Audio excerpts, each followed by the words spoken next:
Okay, so this past week we took a look at 3 more myths, common misconceptions about Christianity. The first one is the right beliefs myth. Right there, right up there. It's this idea that Christianity is all about just believing the right things. And that's important. I mean, you have to, believe what's true. But you don't become a Christian because you believe the right things. Being a Christian is about Jesus Christ, who He is, and what you do with that information. What do you do with the person of Jesus Christ? Do you believe in Him? Do you trust in Him, put your faith in Him? See, all through the New Testament, we see Jesus talking about who He is. We see Jesus preaching about our need to put our faith in Him. And people challenge Jesus, not just on His ideas, but on who He is. At one point, He heals the paralytic, and He says that He is the Son of God. And they say, well, how can you say such things? And He says, well, here, let me show you. Get up and walk. And He heals the man as evidence of not just His teaching, but who He is as a person.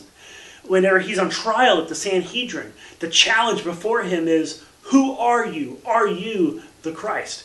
And then on the cross, the centurion, as Jesus dies, looks up and says, surely this man taught some really good stuff. No, he says, surely this was the Son of God. And on another occasion, as He's hanging on the cross and they're taunting and mocking Him, they're not saying, ha ha, why don't you say some nice sayings and give us some good teachings? No. What they're saying is, I thought you were the Son of God. Come on down off the cross.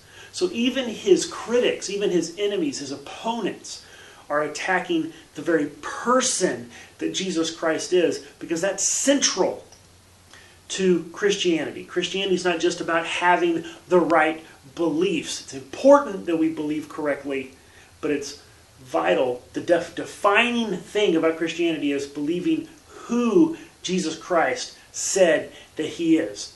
The next myth is the no brains allowed, check your brains at the door, anti-intellectual myth. That somehow Christianity can't be a thinking religion. You can't think and be a Christian because, Christianity is just all about believing. It's not about thinking.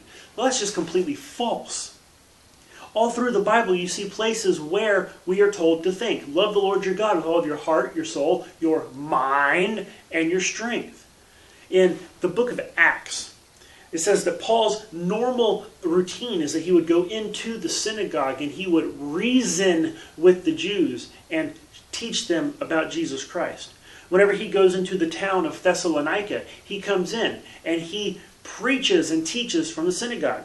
Many people believe based on what he said from scriptures. They thought about it, they reasoned through it, and they believed him. The ones who didn't believe him, didn't like him, they chase him out of town. He comes to the town of Berea. In Berea, he preaches the message, and they go, let us see. And they open the scriptures, and they say, you say Jesus is the Christ? Well, let's see what the Scripture, what the Bible has to say about who the Christ is, and see if it matches. They were thinking, they were reasoning, they were figuring out if it was true. Then from Berea, he goes to Athens. And while he's in Athens, he's talking to the Greeks, and he's using philosophy and logic and argumentation, quoting their own prophets to them, building a case to appeal not only to their faith in their heart, but to their intellect, that they can see it's true and worth believing. So far from being anti-intellectual, Christianity is actually a very robust intellectual religion. The third myth is this blind faith idea. Oh, well, I have reason, you just have faith. Well, here's the deal, though. Faith is trust. In Christianity, faith is not just like, oh, I hope it's true. No. Faith is trusting in what you have good reason to believe to be true. In John chapter 20, towards the end, he writes, hey, I wrote all of this stuff down. There's a bunch more I could tell you, but this is what I wrote down so that you may believe that Jesus is the Son of God. The entire Gospel of John, he says he wrote that to convince you that it is true. Don't believe it for no reason. Believe it because of the miracles. Believe it because of the teaching. Believe it because of what happened. Luke, in the first of his gospel, he writes, I am writing these things because I wanted to make an orderly account of what has happened so that you can be sure of your faith. He went and interviewed eyewitnesses. He talked to people who were actually there. He gathered the information and put it in an orderly account so that we could have the life of Jesus spelled out for us. Then we would have reason to believe. It's not just blind faith. It's trust in what we have reason to believe is true. Those myths, again, are busted.